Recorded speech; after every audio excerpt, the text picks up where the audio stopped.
how do most catering businesses actually make their money?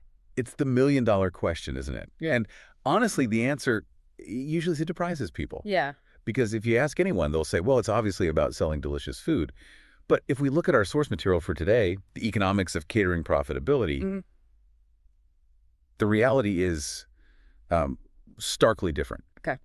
The real money isn't in the seared scallops or the filet mignon. It comes from three incredibly boring but essential things: Mm. systems, pricing strategy, and volume control. And speaking of getting into the nitty-gritty, welcome to How to Start a Catering Business YouTube channel. We dive into the business side of catering Hmm? because that is exactly what we're doing today. We're looking under the hood. So whether you're an aspiring caterer, or maybe you've been in the industry for years, or you're just, fascinated by how businesses stay afloat, this deep dive is for you. Exactly. We're essentially debunking the myth that catering is just restaurant service without walls. Right. Or just cooking in huge quantities. Yeah. It's really a logistics game. And if you treat it just as a culinary art, you might make incredible food. But the source material is, well, it's brutal on this point. You probably won't make a profit. Successful catering is about being a math expert first and a chef second. Wow. That is a hard pill to swallow for the foodies out there. We all want to believe it's about the passion on the plate. It's part of it, but it's not the business part. Okay, so let's unpack this. We have this report, The Economics of Catering Profitability, and it starts with a massive reality check on food costs. I think most people assume if I pay $50 a plate for a wedding, like $40 of that is going to the ingredients. And if that were true, that caterer would be bankrupt by Monday morning. Ah, okay. The source is very clear on this. Food is the foundation. Sure, you can't have catering without it, but it is not where the profit is guaranteed. The industry standard, the golden rule really, is that food costs should only be somewhere between 25 and 35% of the total price. 25 to 35%.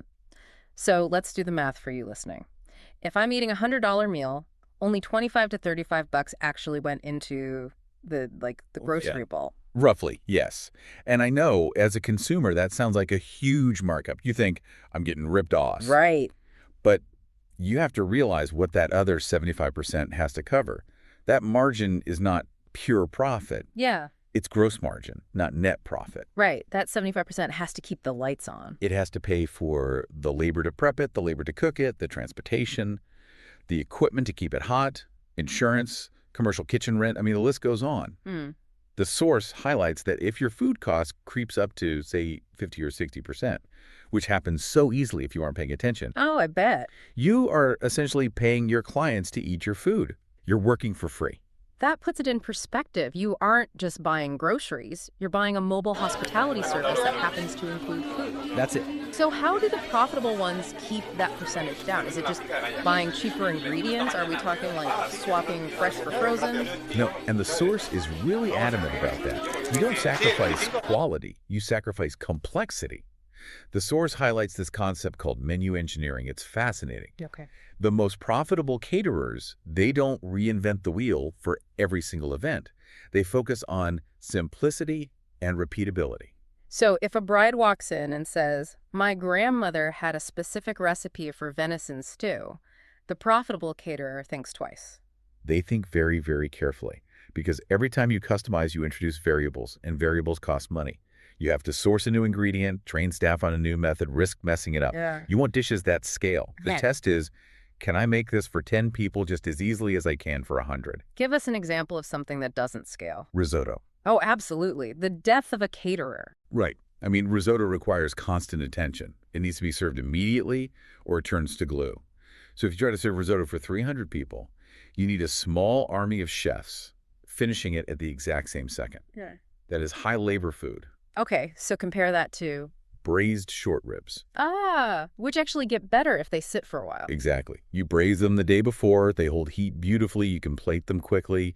That is a scalable menu item. If the answer to, can I scale this, is no, it shouldn't be on the menu. And connected to that, the source mentioned cross-utilization, which it sounds like corporate speak, but it's actually a kitchen survival tactic. It's brilliant. It's the idea that you shouldn't buy an ingredient that only works for one specific appetizer. Right. Let's say you're buying expensive roasted red peppers. Okay. If they're only for the crostini appetizer and you have to buy a whole case, what happens to the rest? They sit in the walk-in cooler until they grow mold. And that mold is literally money rotting away. So cross-utilization means those peppers should be in the crostini, then maybe pureed into the pasta sauce for the main and sliced as a garnish for the salad.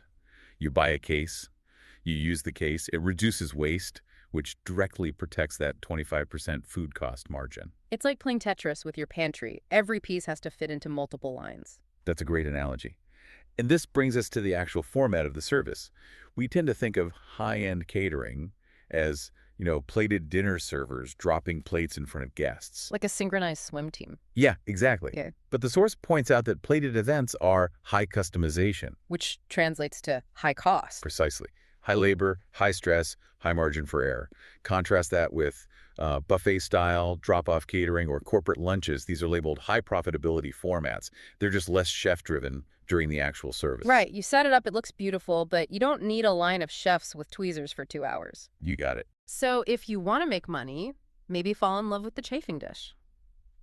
Okay, so we've established the food cost is just the baseline. You have to control it or you die. But here's where it gets really interesting to me. The source explicitly says that a huge chunk of profit comes from invisible revenue. Yes, the service fees. And this is where a lot of amateur caterers get scared. They feel guilty charging for things that aren't physically food. I get that. You feel like the customer is looking at the invoice and saying, I'm paying for the chicken. Why am I paying a setup fee or a cake cutting fee? It feels like nickeling and diming. But that is the amateur mindset.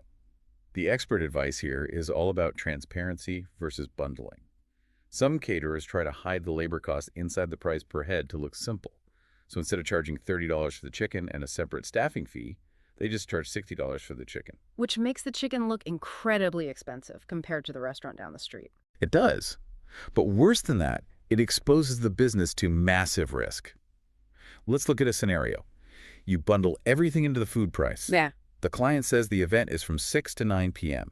But then the speeches run long. The DJ keeps playing. Right, and the event goes until 11 p.m. Your staff is still there.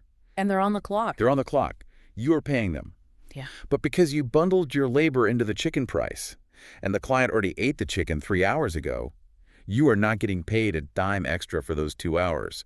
You're just eating that cost. That is a disaster. So by separating it, you're protecting your time. Exactly. The source lists specific fees that drive revenue. Setup and breakdown fees, staffing fees for servers and bartenders, delivery fees, equipment rental fees. These need to be line items. It ensures you're paid for the effort, not just the ingredients. It's protecting the margins against the chaos factor of events. I always think about like the venue logistics. If the venue is on the 4th floor of a historic building with no elevator. Oh, the nightmare scenario. If you just charge for the lasagna, you are hauling ovens up 4 flights of stairs for free. But if you have a delivery and logistics fee, that money compensates you for that back-breaking work. Precisely. And the source makes a great point. Clients actually respect transparency. If you explain the staffing fee covers the 3 people dedicated to your guests for 5 hours, they get that. They understand it. If you just say that sandwich is $50, they think you're crazy. So separate the goods from the service. That's a key takeaway. Now that segues perfectly into the next pillar of profitability, of volume and the type of jobs you do. Because just like the food cost misconception, I think the general public has a huge misconception about which clients are the cash cows. Oh, I know exactly where you're going with this. The wedding myth. The wedding myth, we've all seen the movies, the massive glamorous wedding planner life. We assume if you book a $50,000 wedding, you've made it. You're rich. You can retire to Tuscany. Right. But the source material, it just throws a bucket of cold water on that. It says essentially, don't be fooled by the top line number. Revenue is not profit. Yeah. Big weddings are extremely high risk. They require intense customization, massive staffing levels, and weeks, sometimes months of communication and planning. The bridezilla factor. Yeah. Or, to be fair, just the high stress factor. Exactly. Even with the nicest clients, the logistics are crushing. If you spend 40 hours on meetings, tastings, renting specific linens, visiting the venue, all those hours are unpaid admin time unless you build for them. And the source argues that the real financial winners are the boring jobs. Corporate lunches, the unsexy sandwich platter. Corporate lunches, office meetings, drop-off orders. That's it. Why is boring better? Convince me. Because it's consistent and efficient. Think about a corporate office that orders lunch for 50 people every Tuesday. Right. The menu is standard sandwiches, salads, Maybe a hot pasta dish. No tasting session. No tasting session. You don't need to rent special linens. You don't need 10 waiters in tuxedos. You cook it, you drop it off, you leave. So the effort is minimal compared to the payout. Right. The key metric here isn't total revenue, it's profit per hour worked. A wedding might bring in $20,000, but if it took 200 man-hours to pull off, your hourly profit might be terrible. Maybe you're making minimum wage on that job. Wow. A corporate drop-off might only be $1,000, but if it took 3 hours total, you're crushing it. And there's the reliability factor, too. A wedding happens once, that corporate client is there every single week. Recurring clients are the holy grail. Reliability trumps magnitude. You can build a business on reliable cash flow that pays the rent, the lease on the van, the salary for your head chef. It's very hard to build a solvent business on just hoping you land 3 giant weddings a month. It's the difference between hunting a mammoth and farming. Farming is predictable. You know the harvest is coming. Hunting is dangerous. You might eat like a king one day and then starve for a month. That is a fantastic way to put it. Yeah. And because the boring jobs require less customization and staffing, they carry lower reputational risk. If a sandwich platter isn't absolutely perfect, maybe the bread is a little dry, it's a minor issue, you apologize, offer a discount. Sure. If the wedding cake is wrong, if the steak is cold at the gala, that's a catastrophe. You get sued. So we have the food costs down, keep it simple. We have the fee structure down charge for labor separately. And we know to chase the boring volume for stability. But how do we actually come up with the number at the bottom of the invoice? The source talks about the art of pricing. This is where the rubber meets the road. Profitable caterers do not guess. They don't just look at what their competitors charging and knock off $5. Which is what I feel like most businesses do starting out. It's the underdog strategy. And it's why they fail. The source outlines a calculation method. You have to account for total time involved: prep, travel, service, cleanup. You have to account for real labor costs, including taxes and insurance. You have to account for equipment wear and tear. You are slowly using up your oven. You need to charge for that. And there was one term in there that I think is crucial: opportunity cost. Yeah. Can you break that down for us in this context? Because I think this is the silent killer of businesses. It really is. Opportunity cost is a concept that successful business owners understand intuitively. It basically means by saying yes to this job, what am I saying no to? Oh, interesting. So it's about limited capacity. Exactly. Yeah. You have finite resources. A kitchen can only produce so much food. A van can only be in one place at once. You can only be in one place at once. If you fill your calendar with low-paying, high-maintenance jobs just to stay busy. You've blocked yourself. So if I take a cheap birthday party on a Saturday night that barely breaks even. You are physically unable to take the high-paying corporate gala that calls you 2 days later. You're busy. You're booked. But you're booked on a losing job. So if you underprice yourself, you're not just losing money on that one job, you're potentially blocking a profitable job. Exactly. Underpricing is identified in the source as a primary reason catering businesses fail. The goal is sustainability, not just being competitive. If you are the cheapest option in town, you will be the busiest caterer in town, and you will likely go bankrupt the fastest. That is a terrifying thought. Being busy does not mean being profitable. That should be tattooed on every entrepreneur's arm. It definitely does not. Yeah. Cash flow is vanity, profit is sanity. Okay, so let's say we have our pricing set correctly. We aren't underpricing. Is there a way to boost revenue without adding a ton of work? The source mentions upsells. Yes, the easy upsell. This is the low-hanging fruit. Once you have a client committed, there are things you can add that have high margins but require almost zero extra labor. What are some examples? What should we be pitching? Beverage packages are huge. The markup on coffee, tea, soda, it's astronomical compared to the labor required to serve it. It's just hot water and beans, essentially. Right, and you make it in bulk. Dessert add-ons are another one. A cookie platter, a brownie tray. These are often things you can prep in bulk days in advance or even buy high-quality wholesale. Wait, buying wholesale? Isn't that cheating? Not if the quality is there. If you can buy an amazing macaron from a specialist bakery at wholesale and resell it, you're making a margin without turning on your oven. That is smart business. Okay. Another huge one is disposable upgrades. Like moving from paper plates to the fancy stuff. Exactly. Moving from standard paper plates to those nice heavy-duty look-like China plastics. The cost difference to you might be 20 cents a plate, but the perceived value to the client is massive. They will pay an extra $2 or $3 a head for that upgrade because it makes their event look classy. So you're selling convenience and presentation. And premium presentation options. Maybe you serve the exact same cheese and charcuterie, but instead of putting it on a standard white platter, you charge extra to have it displayed on beautiful, live-edge wooden boards with fancy chalkboard signage. The food didn't change, the labor didn't really change, but the price went up? It's brilliant because the client feels like they're getting a premium experience, but for the caterer, it didn't disrupt the system. That's the key. It didn't disrupt the system.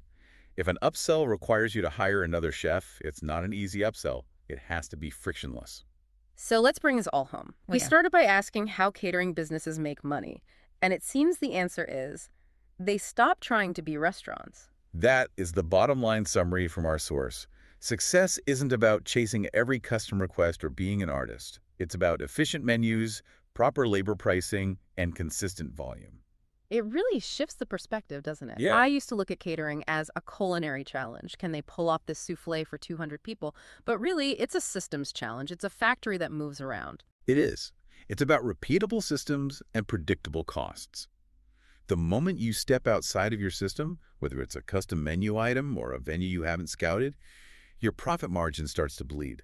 It makes you look at that boring sandwich platter at your next office meeting with a lot more respect. That platter's probably paying the rent. It absolutely is. That platter is the backbone of the industry. Before we wrap up, I want to leave our listeners with a thought based on that opportunity cost concept we touched on, something to mull over. Sure. I think the question every service provider, caterer or not, needs to ask themselves is this. If you are busy being affordable and custom for everyone, are you actually paying yourself for the risk you're taking? That's deep. Think about it. You're putting wear and tear on your vehicle, your equipment, your body. Catering is physical work. If your pricing only covers the ingredients and a minimum wage for your time, you aren't building a business.